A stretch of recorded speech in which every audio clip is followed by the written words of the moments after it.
Wow, you're a lot taller than I am. Just looking out here tonight, I feel like I'm definitely your token triple BEE. White girl. That's fine, thank you. Can you all hear me? First time standing up and doing anything like this, especially telling a story. And I think when Lazola and Tando, when I attended the last storytelling evening, I was so inspired. Actually, on the way home, I said, I want to tell a story at the next evening. And the next morning, I was like, what did I do there?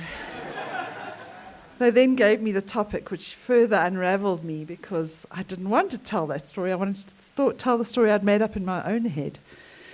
But I calmed down. Lazola convinced me that it was the right thing to do and to come and tell my story tonight. So this is not very rehearsed. I'm not a professional storyteller, but what I thought I would share was just a little bit of me as a Joburg, South African girl who grew up here. And so my story is set here in Joburg, South Africa, and probably goes back about 70 years. So I'm going to go back a bit further than my lifetime. So to contextualize the story, thought I would just tell you a little bit about my family. My dad was born in Durban and raised by his mum. His dad had been killed in the miners' revolt in Benoni. I don't know much about it. I'm not a great history student, but he never got to meet his dad. He died before my dad was born. So very unusually in those days, he was raised by his mum, who did so in a sort of a one-room flat in Durban, so very humble beginnings for him. I think he grew up quite wild because he was quite the maverick and quite the playboy by the time he started hitting his manhood. He volunteered and was taken into the South African Air Force as a young man and subsequently went as a pilot into World War II. My mom, on the other hand, was born to an Irish immigrant. Her dad had come from Ireland, and he was a station master, a railway station master, I suppose, for the South African Railways here in Joburg. And he married an Afrikaans woman. Neither spoke either's language, so I suppose that's what made for a long and happy marriage. They never... Again, very humble beginnings.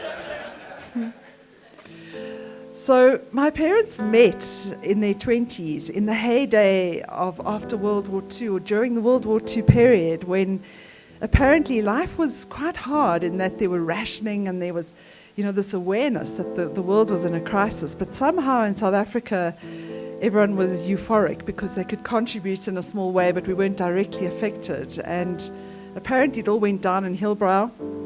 It was a place to live and play. And my dad had come back from the war a decorated hero, having flown Spitfire planes. So you can imagine he was the talk of the town. And my mom had been crowned Miss Johannesburg. So she was the beauty and he was the hero. How could you resist? Those two facts alone jettisoned them into this crazy social strata that they were not born into. And somehow they found themselves in the company of the old money of Joburg. Family names like Oppenheimer and Grinnicker and Steyn were their friends all of a sudden, and they rode that wave. Somehow they got themselves into a position where they became part of the smart set. And in order to live up to that smart set, you needed a big house in Dunkeld West, which is situated between Rosebank and Hyde Park. Good piece of location, right? Very old house, good location, good address. And they proceeded to have 4 children. I'm the last of the 4, and that is where we grew up, in a big old ramshackle house in Dunkeld West. So a very different story to growing up in Soweto, but I think the overriding and the undertone for me was that we didn't quite fit in. We weren't an Oppenheimer, we definitely weren't a Grinnicker, and we were just the Martins. And somehow we'd cracked it. But not quite. Not quite. We were wearing the hand-me-down clothes from the Grinnickers' kids, and we weren't quite invited to all the parties. And I found myself in a strange position, as I'm sure my siblings did, where we didn't quite feel that we should be attending the functions. And I found myself drifting more and more and spending more of my time in the kitchen with Joyce and more time in the garden with Timothy, where it was much more fun than hanging out with the kids that came along with the rich families. And so my childhood memories are more of spending lots of time with Joyce in her small room in the staff quarters, playing on the floor because I was never allowed on the bed, and being soothed by the beautiful smells of her cooking her pap and morocho on the two-plate stove. And of Timothy, our gardener, who was extremely mischievous, who used to stick me on top of the wheelbarrow piled with grass cuttings and race us down the hills at breakneck speed. And those are the overriding memories I have of my childhood, of my parents being very absorbed in this weird social strata and us kind of making do and bringing ourselves up very beautifully and very supportively with a love of Joyce and Timothy. So much so that when I was too tired to walk home from school, Joyce always knew if I was just an hour late, she would need to come and get me. And with a big smile on her face, she'd jump onto my sister's bicycle. She'd ride the 3 or 4 kilometers to my school, pop me on the bike carrier. I'd cling on for life around her waist and have her very generous bums flapping in my face as she took me home. Much nicer than my mom, who said, "She can walk, it's not that far." So Joyce was my savior.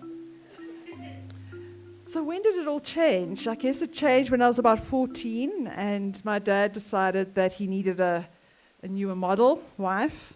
The Miss Joburg no longer looked like the Miss Joburg he had married. And this is probably a story that a lot of us have in common.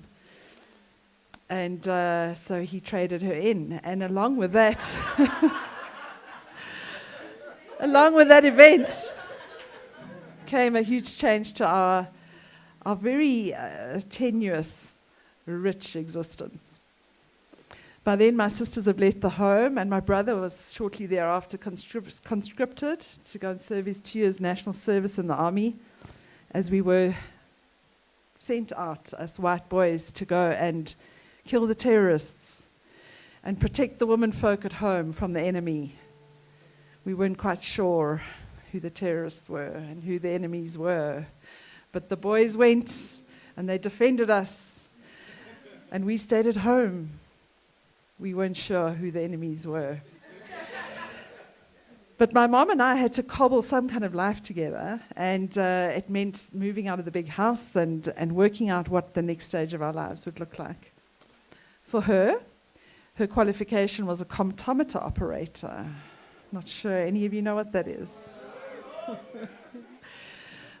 My mom, she's 91 as we speak. She's turning 92.